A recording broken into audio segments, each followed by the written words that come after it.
Bonjour à tous, j'espère que vous allez bien. Je suis très heureuse de vous retrouver. J'aimerais aussi vous remercier pour vos retours quant à la dernière vidéo relative à l'exercice de visualisation.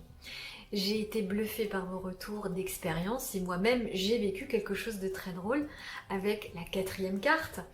J'avais visualisé ce fameux dragon et chose étonnante, je suis sortie le lendemain et j'ai croisé un passant qui promenait son chien et ce chien était très nerveux parce qu'il n'arrêtait pas d'aboyer et c'est là que j'entends le passant dire à son chien: arrête d'aboyer comme un dragon.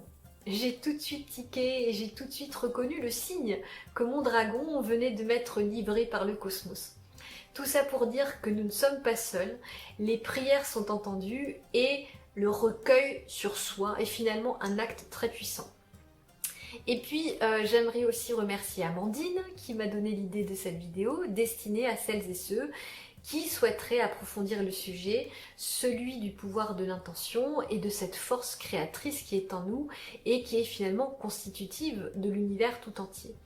Pour cela, je vais vous présenter quelques ouvrages qui en parlent très bien, qui sont très inspirants et qui permettent aussi de mieux comprendre notre vraie place d'être humain et d'être spirituel sur cette planète. Pour commencer, j'aimerais vous présenter un ouvrage qui parle de rétrocognition, de rétrocausalité. Il s'agit de se souvenir du futur, écrit par Romuald Le Terrier et Jocelyn Morrison.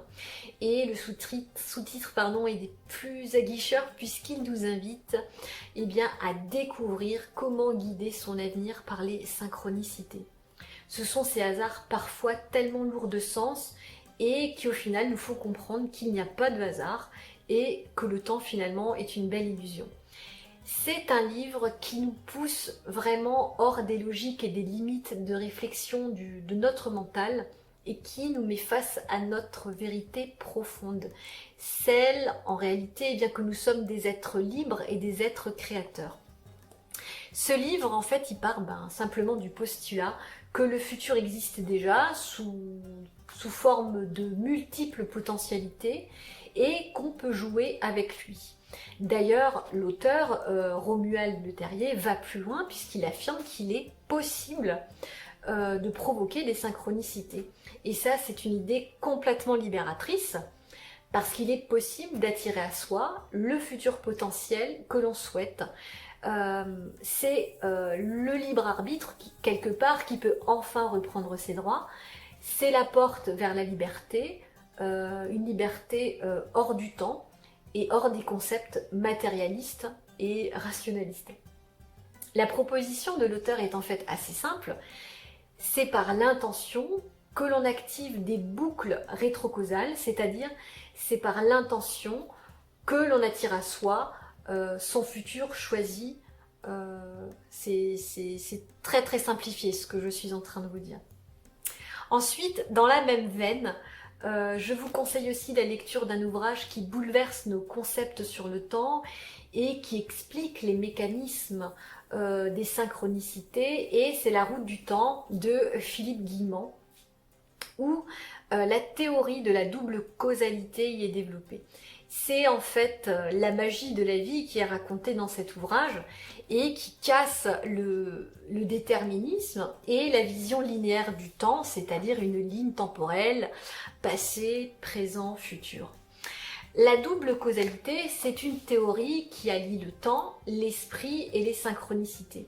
Et cette théorie permet enfin de comprendre le mécanisme de ces coïncidences qui défie parfois notre entendement et qui traverse comme ça, sans vergogne, comme elle veut, l'espace et le temps.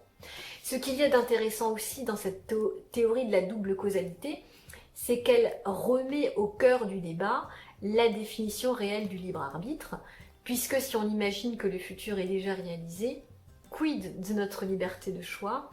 Heureusement, ce futur est modulable en fonction de notre aiguillage et de nos intentions. Et cet ouvrage propose aussi d'ailleurs un protocole en 8 étapes pour obtenir une réponse du futur via des synchronicités. Et c'est un livre qui, je pense, pourrait vous passionner autant que vous remettre en question.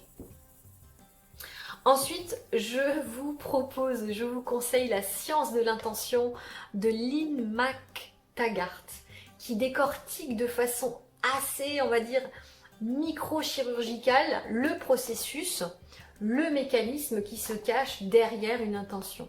Le sous-titre d'ailleurs fait rêver. Utiliser ses pensées pour transformer sa vie et le monde, c'est une mine d'informations et la bibliographie en fin d'ouvrage, eh bien à elle seule, c'est une, on va dire, une bibliothèque.